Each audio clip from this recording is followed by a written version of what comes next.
या शेवची रेसिपी तुम्ही लसूण शेवची रेसिपी यूट्यूबवर पाहत असाल तर सबस्क्राईब करा आणि फेसबुकवर पाहत असाल तर फॉलो करा। अगदी छोटीशी रेसिपी आहे, मस्त कमी तेलकटाच्या। जर तुम्हाला शेव आणि चकली बघायच्या असतील तर आपल्या चॅनलवर तुम्हाला बघायला मिळतील। लाडू पण तसेच आपण कमीत कमी तुपामध्ये बनवलेले आहेत, तर सबस्क्राईब करा, फॉलो। मैत्रिणींनो, तुम्ही पाहताय शेवची रेसिपी आणि अगदी साधी सोपी आणि अगदी कमी घरातले इन्ग्रेडियंट वापरून बनवलेली शेव आहे ही। बघा, तुम्ही इथे बघताय मस्त कुरकुरीत असा आवाज येतोय आणि छान अशी शेव तुमची तयार आहे, हे बघा। आणि सगळ्यात महत्त्वाचं तेल नाही आहे, तेल अगदी कमी लागतं याला, त्यामुळे घाबरायचं अजिबात कारण नाही। छान अशी कुरकुरीत होते मस्त अशी। आणि हे बघा, आता मी इतकी तुम्हाला मी डब्यात भरणारच आहे तोडून, त्यामुळे मस्तपैकी तोडून दाखवते।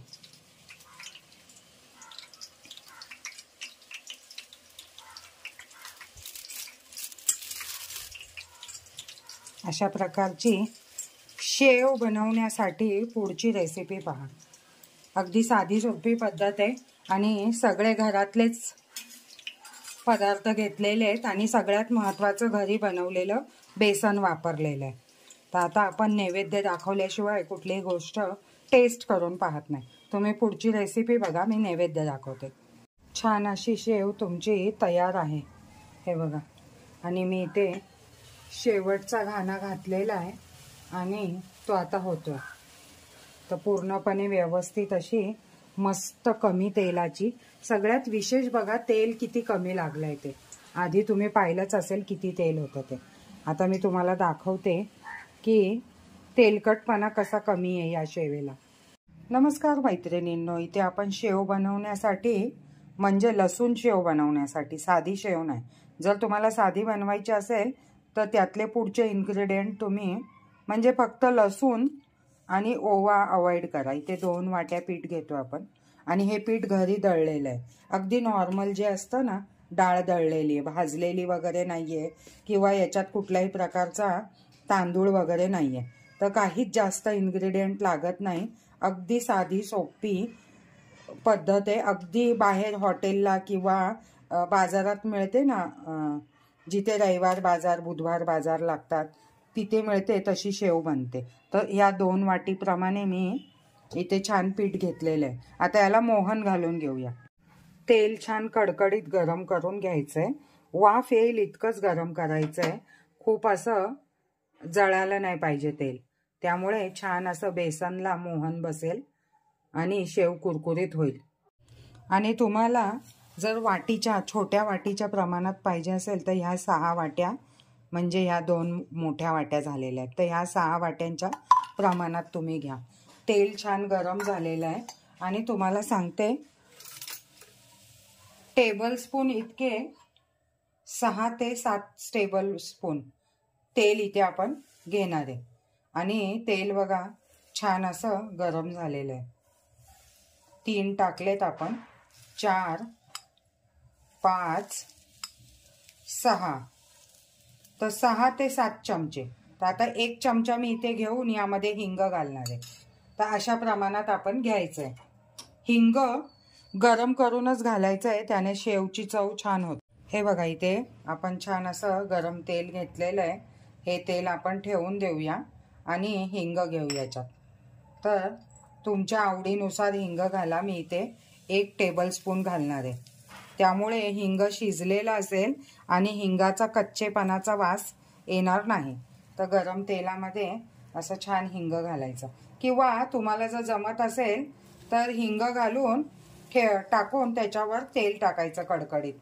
छान असं तेल घातलेलं आहे, 7 ते 8 चमचे तेल तुम्ही घालू शकता। छान मोहन बसलं पाहिजे आणि असा गोळा आला पाहिजे। तर तसं आपण घातलेलं आहे आणि आता इथे आपण हे सगळं एकजीव करून घेऊ। आता सगळ्यात महत्त्वाचं चव येण्यासाठी जी गोष्ट महत्त्वाची आहे ती आहे जिरे आणि ओवा। तर जिरे आणि ओवा 4 चमचे जिरे आणि 4 चमचे ओवा वाटून घ्यायचे बारीक, मी दाखवते तुम्हाला। इथे आपण 4 चमचे ओवा घेतोय, कारण छान अशी मस्त तिखट शेव होते आणि ओव्याने, आणि गॅसेस पण होत नाही. जिरं घेताना छोटा चमचा घेतलेला आपण इथे, तर जिरं छोटा चमच्याने घ्यायचं, 2 छोटे चमचे. इथे बघा मोठ्या चमच्याने ओवा घेतलाय आणि छोट्या चमच्याने जिरं घेतलेलं आहे, तर असं लक्षात ठेवा. अंदाजे 20 ग्रॅम ओवा घेतलाय आणि 10 ग्रॅम जिरं घेतलेलं आहे. सगळं छान बारीक वाटून घेऊया. सगळं मस्त छान बारीक वाटून घेतलेलं आहे. तुम्हाला हवं असेल तर तुम्ही अख्खं पण ठेवू शकता. आता या पिठामध्ये मस्तपैकी हे सगळं घालून घेऊ. मीठ घालू, हळद घालू आणि मिरची पूड तुमच्या आवडीनुसार घाला, तुम्हाला किती तिखट हवं आहे तसं. छान असा ओव्या जिऱ्याचा सुगंध सुटलाय. आता तेल सगळीकडून लागला असेल तर आता मस्तपैकी सगळीकडून हळद घालूया. हळद खूप जास्त घालू नका, नाहीतर शेव तुमची काळपट होईल. आणि मिरची पूड तुमच्या आवडीनुसार घाला, तुम्हाला किती तिखट लागणार आहे तसं तुम्ही घालू शकता. तर इथे आपण फक्त 3 चमचे छोटी घातलेली आहे, कारण आम्ही तिखट नको आहे आम्हाला म्हणून. तुम्ही 4 चमचे पण घालू शकता. सगळ्यात महत्त्वाचं चवीनुसार मीठ घाला, कारण मीठ खूप जास्त पण घालू नका आणि खूप कमी पण नको. हे बघा, तर मी माझ्या अंदाजे घातलेलं आहे, तुम्ही चवीनुसार घाला. आता सगळ्यात महत्त्वाची प्रोसिजर आहे. हे पीठ छान व्यवस्थित असं चोळून घ्यायचं, सगळीकडून तेल लागलं पाहिजे.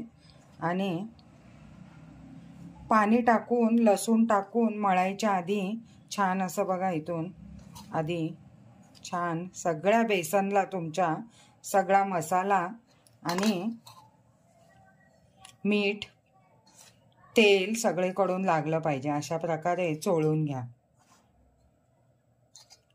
खूप छान टेस्टी अशी तुमची शेव बनते.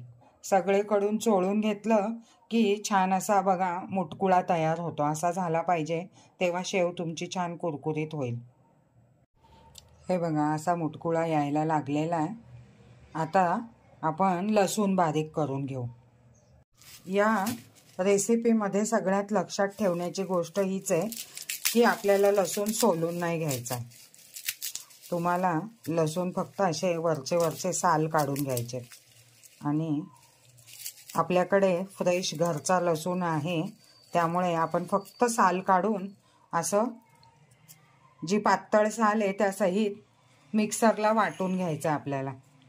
तर छान असा मिक्सरला बारीक करून घेऊया लसूण असंच काढून. वरची साल पूर्ण काढून टाकायची आणि जी कवळी साल असते ना ती तशीच ठेवायची. आणि लसूण चेक करून घ्यायचा, खराब लसूण नाही आला पाहिजे त्याच्यात, तर हे लक्षात घ्यायचं. असेच सगळे मोकळे करून घेऊ. लसूणची साल कुठे आहे कुठे काढून घेतली अशी केली आणि सगळे बघा काढून घेतले. तर इथे अर्ध भांडं जवळजवळ लसूण आहे, बारीक वाटून घेऊया. आधी पाणी नाही घालायचं. लसूण असा ओबडधोबड झालाय. आता थोडंसं पाणी घालून गरजेनुसार पाणी घालून बारीक करून घ्यायचा. आता मस्तपैकी इथे लसूण दळून घेतलेला आहे. लसूण छान बारीक झालाय बघा, म्हणजे साच्यामध्ये अडकणार नाही अशा प्रकारे बारीक झालाय. तर इथे लसूण याच्यात घालून घ्यायचा. 1 2 आणि 3 मोठे चमचे लसूण घातलेला आहे, कारण ही लसूण शेव आहे त्यामुळे लसूणचा स्वाद आला पाहिजे, टेस्ट लागली पाहिजे लसूणची.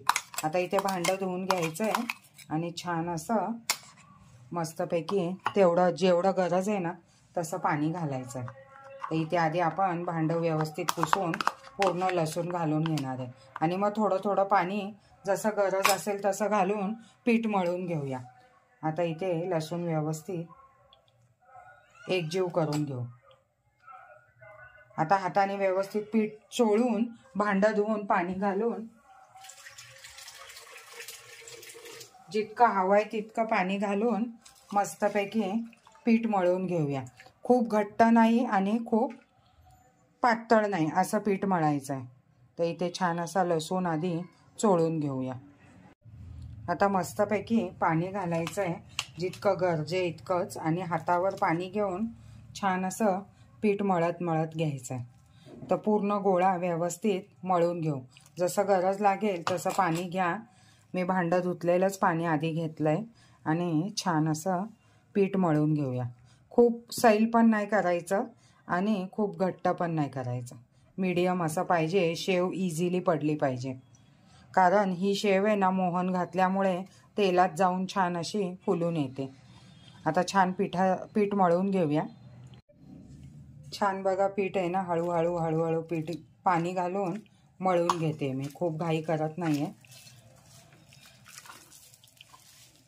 आणि मस्त असं छान मळून घ्यायचं आहे, जेणेकरून लसूण पण सगळीकडून लागला पाहिजे. लसणाचा छान असा उग्र वास येतोय मस्तपैकी. आणि जास्त काही तामझाम न करता आपली भरपूर अशी छान शेव होणार आहे. काही लोक खूप घट्ट पीठ मळतात, तर खूप घट्ट मळण्याची गरज नाही. आता ह्या लेवलला तुम्हाला सांगते, ही 1.5 वाटी पाणी लागलेलं आहे आपल्याला. आता छान असं पीठ एकजीव करून घेऊ. एवढंच पातळ ठेवायचं आहे जेणेकरून मस्त असं शेव पडेल. पण इथे आपण व्यवस्थित मळून घेऊ.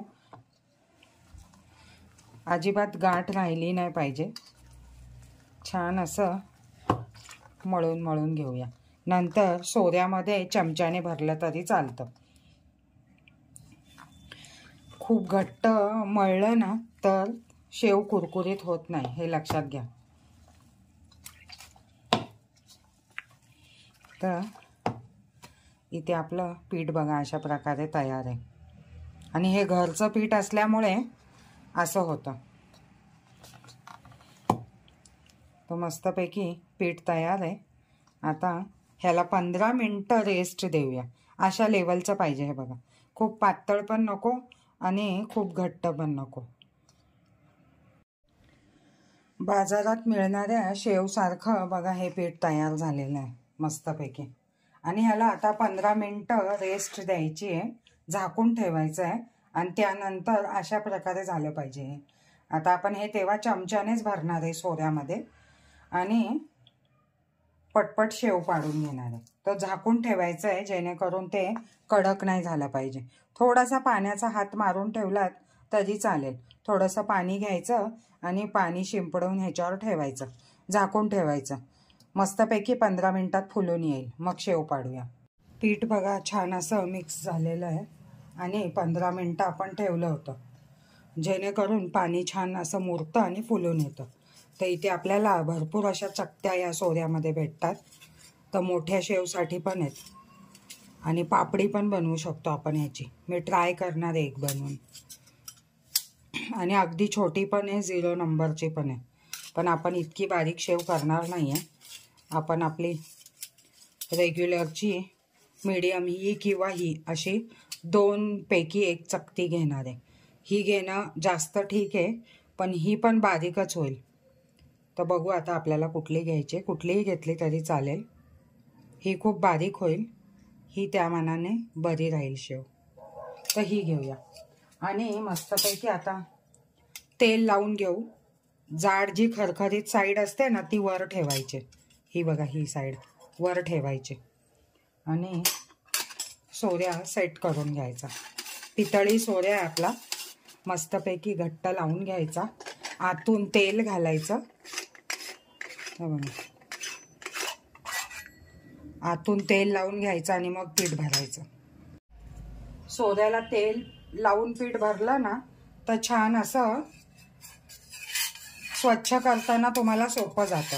कारण एकदा लावलेलं सोऱ्याचं तेल तसंच्या तसंच असतं. त्यामुळे लावून घ्यायचं थोडंसं. तर सगळीकडून फिरवून असं आपण तेल घातलेलं आहे. आणि आता इथे पीठ घालून घेऊ. आणि पीठ अशाच प्रकारचं पाहिजे. काही लोक म्हणतील खूप घट्ट झालंय किंवा काय, तर तसं काहीच होत नाही. तर असं छान, तुम्हाला छोटा चमचा घ्यायचा असेल तर छोटा चमचा पण घेऊ शकता. आणि असं फिरवून भरून भरून घ्यायचं. हे बघा, सोऱ्या बाहेरून खराब नाही करायचा, जेणेकरून तुमचा हात खराब नाही होणार. आणि असं भरून घ्यायचं. थोडा छोटा चमचा घेतलात तरी चालेल, मी नेहमी बनवते त्यामुळे मला अंदाज आहे. तर इथे अशा प्रकारे मस्त सोऱ्या भरून घेऊया. सोऱ्या भरून झालाय, आता सेट करून घेऊ.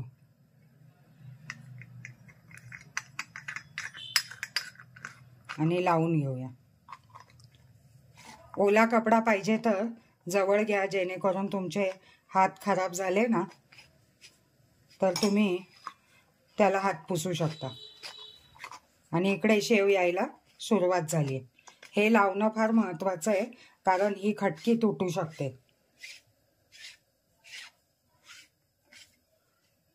आणि हे बघा, इकडे शेव यायला सुरुवात झालेली आहे.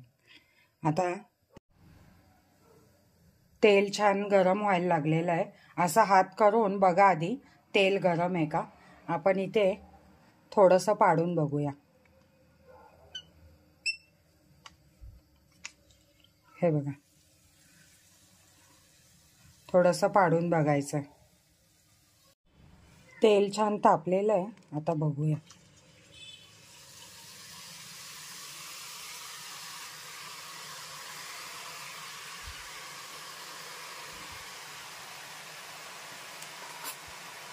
हातावर वाफ येते कारण मोठी कढई असल्यामुळे. आणि छान अशी पटकन शेव पडते इझिली. तर थोडीशी लांबून पाडा, जेणेकरून तुमच्या हाताला धोका होणार नाही. आणि इथे थोडीशी दाबा शेवला. हे बघा, थोडीशी दाबा. खूप जास्त घट्ट पण पाडू नका, ती आतून शिजली पाहिजे. तर इथे बघा मस्त अशी होते. खूप कलर करपवायचा नाही आहे, त्यामुळे आपण लगेच पलटी मारणार आहे. आपल्याला खूप असा काळपट कलर नको आहे. तर होप्सो आतून चांगली शिजली असेल. आणि हा व्हिडिओ पद्धतशीर बघा पूर्ण, आणि ही ट्रिक फॉलो करा.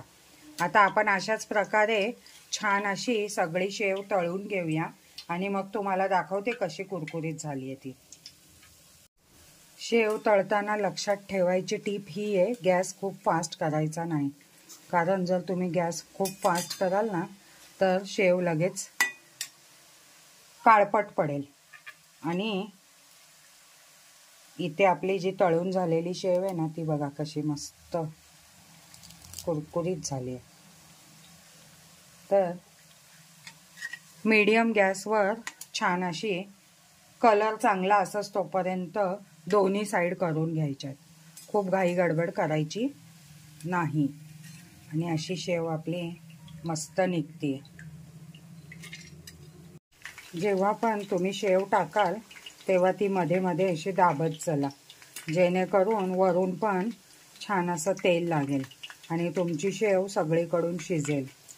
तुम्ही बघता ना, जेव्हा तुम्ही बाहेर शेव घेता तेव्हा ते असे तळताना त्याच्यावर झाऱ्या ठेवतात.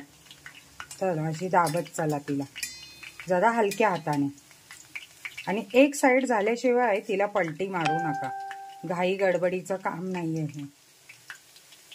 तर ही साईड झाल्यावरच दुसऱ्या साईडला पलटी मारायची आहे. तर इथे आपण ही साईड बघून घेतोय.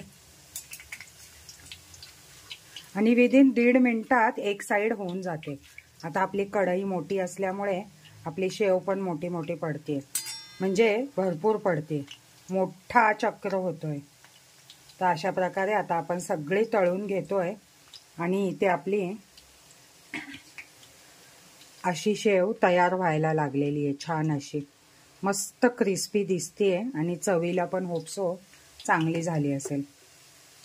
तर सगळे तळून घेऊ आणि मग तुम्हाला दाखवू कशी कुरकुरीत झाली. छान अशी शेव तुमची तयार आहे. हे बघा, आणि मी इथे शेवटचा घाणा घातलेला आहे आणि तो आता होतोय. तर पूर्णपणे व्यवस्थित अशी मस्त कमी तेलाची, सगळ्यात विशेष बघा तेल किती कमी लागलंय ते. आधी तुम्ही पाहिलंच असेल किती तेल होतं ते. आता मी तुम्हाला दाखवते की तेलकटपणा कसा कमी आहे या शेवेला. मैत्रिणींनो, तुम्ही पाहताय शेवची रेसिपी आणि अगदी साधी सोपी आणि अगदी कमी घरातले इन्ग्रेडियंट वापरून बनवलेली शेव आहे ही. बघा तुम्ही इथे बघताय मस्त कुरकुरीत असा आवाज येतोय आणि छान अशी शेव तुमची तयार आहे. हे बघा. आणि सगळ्यात महत्त्वाचं तेल नाही आहे, तेल अगदी कमी लागतं याला, त्यामुळे घाबरायचं अजिबात कारण नाही. छान अशी कुरकुरीत होते मस्त अशी. आणि हे बघा आता मी इतकी तुम्हाला मी डब्यात भरणारच आहे तोडून, त्यामुळे मस्तपैकी तोडून दाखवते.